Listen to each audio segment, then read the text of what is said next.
নমস্কাৰ, এই মুহূৰ্তত আহি পৰিছে সন্ধিয়াৰ কেইবাটাও গুৰুত্বপূৰ্ণ খবৰ।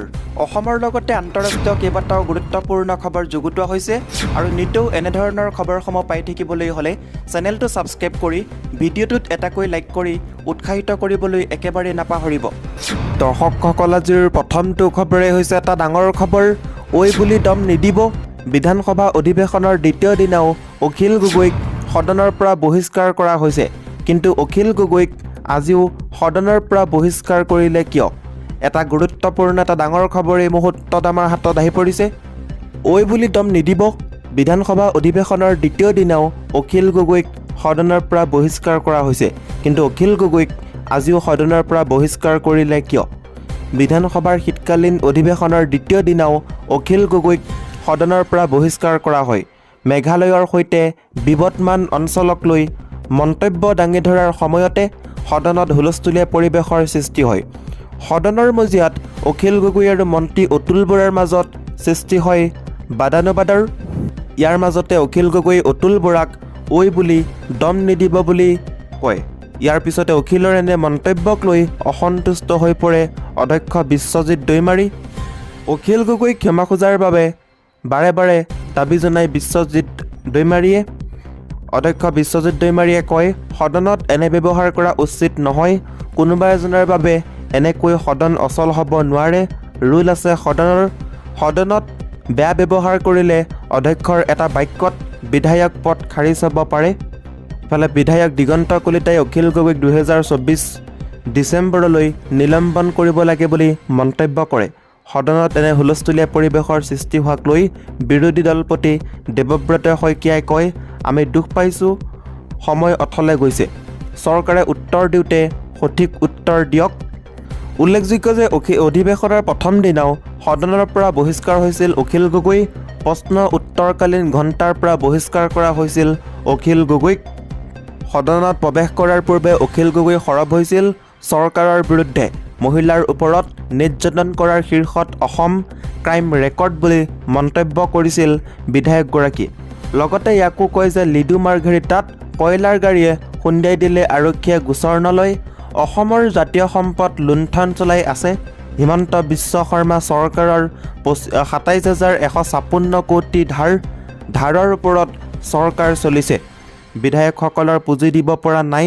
মাইক্ৰ ফাইনেন্সৰ ধাৰ আজিও ভালকৈ নামাৰিলে। অসমৰ অৰ্থনৈতিক অৱস্থা বেয়া।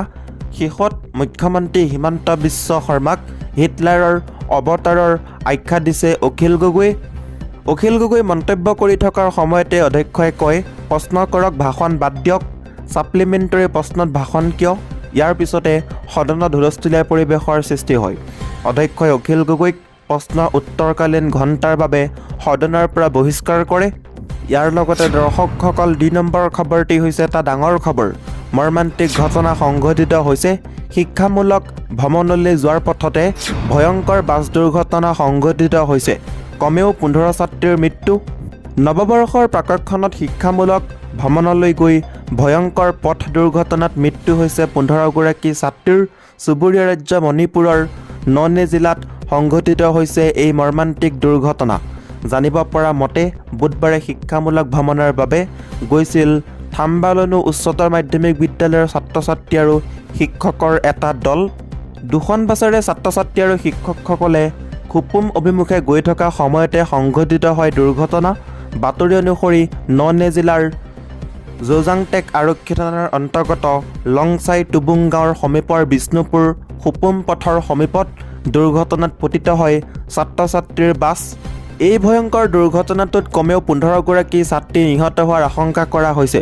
দুৰ্ঘটনাত গুৰুতৰভাৱে আহত হৈছে 20জনৰো অধিক ছাত্ৰ ছাত্ৰী। দুৰ্ঘটনাৰ পিছতে স্থানীয় ৰাইজ আৰু আৰক্ষীয়ে আহতসকলক উদ্ধাৰ কৰি প্ৰেৰণ কৰে হাস্পতাললৈ। ইয়াৰ লগতে দৰ্শকসকল, 3 নম্বৰ খবৰটি হৈছে তিনিচুকীয়াৰ পেঙেৰিত গুলীচালনাৰ ঘটনা সংঘটিত হৈছে। আলফাৰ বিৰুদ্ধে সেনা আৰক্ষীৰ অভিযানত গুলীবিদ্ধ এজন যুৱক।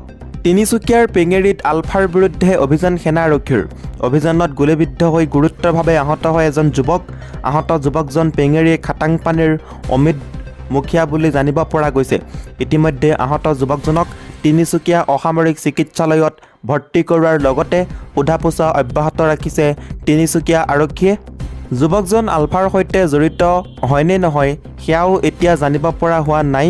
আৰক্ষীৰ ফালৰ পৰাও এই সন্দৰ্ভত এই মুহূৰ্তলৈ কোনো তথ্য প্ৰকাশ কৰা নাই। ইয়াৰ লগতে দৰ্শকসকল 5 নম্বৰ খবৰটি হৈছে এটা খুবেই গুৰুত্বপূৰ্ণ খবৰ। উচ্ছেদক লৈ কঠোৰ মুখ্যমন্ত্ৰী হিমন্ত বিশ্ব শৰ্মা। বিধানসভাত ক'লে উচ্ছেদ চলিবই, সত্ৰৰ মাটিল দখল কৰি থকাসকলে আঁতৰি যাওক। এয়া হিমন্ত বিশ্ব শৰ্মাই মন্তব্য প্ৰকাশ কৰিছে। আৰু কি মন্তব্য কৰিছে এই মুহূৰ্তত চানি টেকন'লজি ইউটিউব চেনেলৰ দৰ্শকসকলক জনাবলৈ চেষ্টা কৰিছোঁ। উচ্ছেদক লৈ কঠোৰ স্থিতিত মুখ্যমন্ত্ৰী হিমন্ত বিশ্ব শৰ্মা। আজি বিধানসভাৰ অধিৱেশনত মুখ্যমন্ত্ৰী হিমন্ত বিশ্ব শৰ্মাই কয় যে বিজেপি চৰকাৰ থকালৈ উচ্ছেদ চলিবই।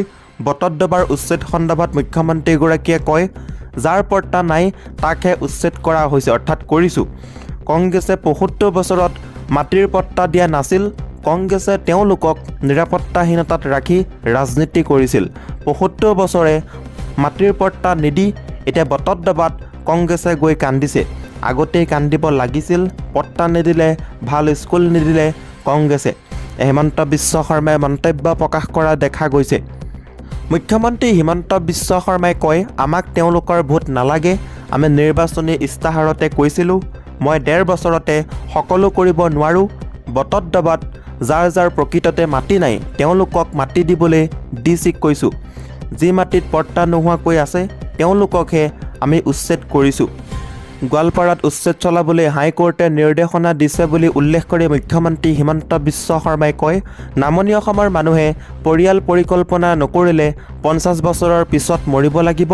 কোৰ্টে কৈছে মাটি দিয়ক, মই ক'ৰ পৰা মাটি জন্ম দিম। গোৱালপাৰাৰ কংগ্ৰেছৰ বিধায়ককেইজনে হাইকোৰ্টত পিটিশ্যন দিয়ক উচ্ছেদ নচলাবলৈ। পিটিশ্যন নিদি পিছত গৈ কান্দি লাভ নাই বুলি হিমন্ত বিশ্ব শৰ্মাই মন্তব্য প্ৰকাশ কৰা দেখা গৈছে।